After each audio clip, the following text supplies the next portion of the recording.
په اسکارو او په معصوره دعاګانو کې خاص کر د شپې او که د انسان وس ورسیږي د ورځې په پیل او په شروع کې هم او دارنګه د هر لمانځه څه وروسته هم، خو که نور نه و نو د شپې یو ځل ضرور انسان آیت الکرسي شریف ووایي، په ځان، په اولاد، په خپلو بچانو، په خپلې کورنۍ، پر خپل مال اسباب په دې باندې چوپ کړي. دا د دې سره سره چې نبی کریم علیه صلات وسلام بارک د ویده کېدلو یو ذکر او دعا هم شولې ده، بلکې دا د حفاظت لپاره د الله رب العزت د قدرتي حفاظت لپاره یو ډیر لوی عمل دی. حدیث شریف کې راځي څوک چې ماخستن ویده کېږي او آیت کرسي شریف ووایي، په ځان، په خپلو بچانو، په خپلې کورنۍ چوپ کړي، الله رب العزت له طرفه یو محافظه مقرره فرشته الله مقرره کړي په د باندې د حفاظت لپاره. شیطان د دغسې انسان د دغسې کس خواته بیا نسي ورتلی. غل چې غلا کوي دا د شیطانت له وجې، دا د شیطان د کردار له سبب وي، دا د همغه سبب له وجې. علماو په دې باره کې خورا ډیر زیات بیانونه کړي دي، علماو خورا ډیر لیکنې کړي دي، خورا ډیر په دې کې واقعات موجود دي چې ډیر ځله داسې تجربه شوې ده چې الله رب العزت د هغه سړي د ځان، د مال، د اولاد او د بچانو د کور حفاظت او ساتنه د دنیوي آفاتو څخه هم کړې ده او د اخروي هم. د هغه انسان چې څوک آیت کرسي شریفه وایي، پر ځان یې چوکي، په اولاد، په کورنۍ یې چوپ کړي او آیت کرسي شریفه د ویده کېدلو څخه مخکې دی وایي. زما ګرانو عزتمن درونو دغسې یو څو واقعې په احادیثو مبارکو کې هم ذکر دي. له دې وجې آیت الکرسي شریفه یو له هغه آیاتو څخه ده چې په فضیلت کې در دغه بالا د فضیلت والا آیات په ټول قرآن کې بل نسته.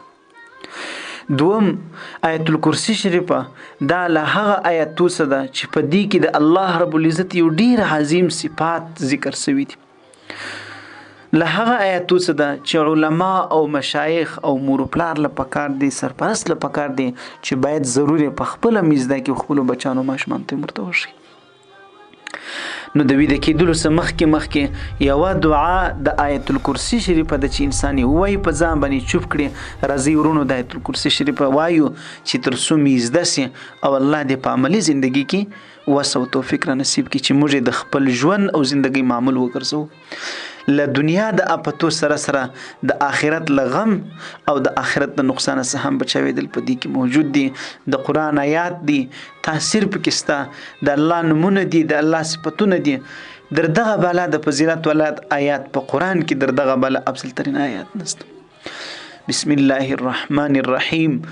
الله لا اله الا هو الحي القيوم لا تأخذه سنة ولا نوم.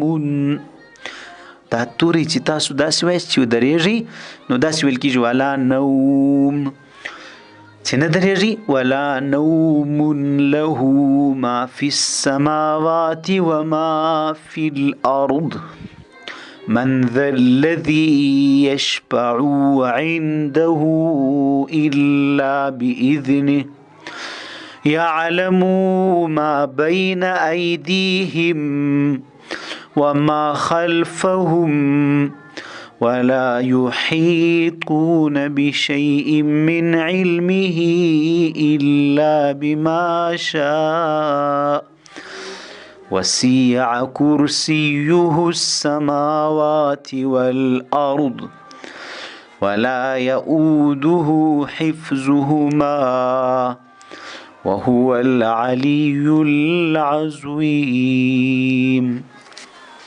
فقط هم یو ځل ویل کېږي، که دې په وسط دوه او درې او نور زیات نه سو ویلی، یو ځل شپه کې یو ځل سهار کې د خپل بچانو لپاره او د خپل ژوند زندګۍ د حفاظت، د مالو د اولادو د کور د حفاظت لپاره یو ډیره بهترینه عمل دی. خوب د ویده کېدلو څخه مخکې دعا ده. علما او مشایخ وایي هغو به خپلو بچانو کورنۍ ته دا ضرور ور زده کولم